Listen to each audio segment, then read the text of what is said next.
लवकरचा चेहरा बघण्यासारखा होता. ॲटम आणि त्याचा काही संबंध नाही.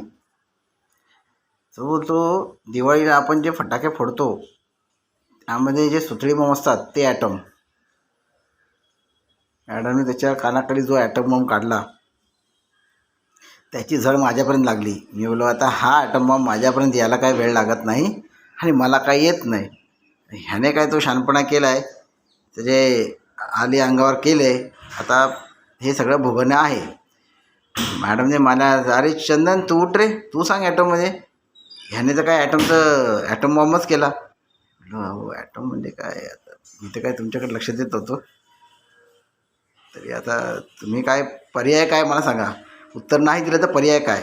त्यामुळे पर्याय काय नाही आहे, हात पुढे करा आणि छडी खा. म्हटलं अहो मॅडम असं करू नका हो. एक तर आज दुपारी ह्याच्या कोबी खाल्ल्यापासून मला तर जीव आणि पोट मळमळायला लागले. तर तो फटका खाल्ल्यावर माझी काय होईल ते मी काय सांगू. आता पोटात गडबड चालू आहे. मॅडम जरा प्लीज. मॅडम कसले ऐकतात आहे. तांबे होता. तांबेला विचारलं ॲटम म्हणजे काय.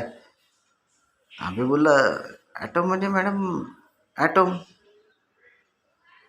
ॲटमचं काय काय आपण ज्या वस्तू घेतो त्याला आपण आयटम बोलतो. तर काय, अरे राजा कुठे चाललास तू.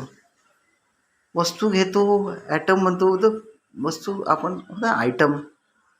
म्हणून अरे काय, अरे काय शिकताय तुम्ही. अरे मी फिजिक्स शिकवते, मी काही दुकानात काही वस्तू विकायला नाही बसलेत.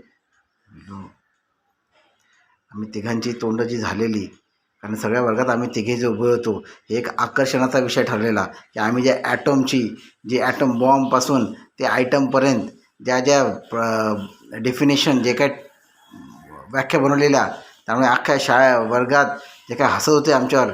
त्यामुळे तुम्हाला असं वाटत असेल की आम्हाला फार अभिमान वाटत असेल, पण त्यावेळेस आमची अवस्था खरंच बघण्यासारखी होती की आम्ही नजर कोणाशी मिळू अशी परिस्थिती होती. हे असे अनुभव घ्या, जीवनात मजा करा, काही टेन्शन घेऊ नका. आयटम आणि आटम फरक लक्षात ठेवा. सोपं आहे सगळं. शिक्षण खूप छान आहे. सगळ्यात सोपं शिक्षण आहे. जगणं फार अवघड आहे. त्यामुळे मजा करा, एन्जॉय करा. बाय.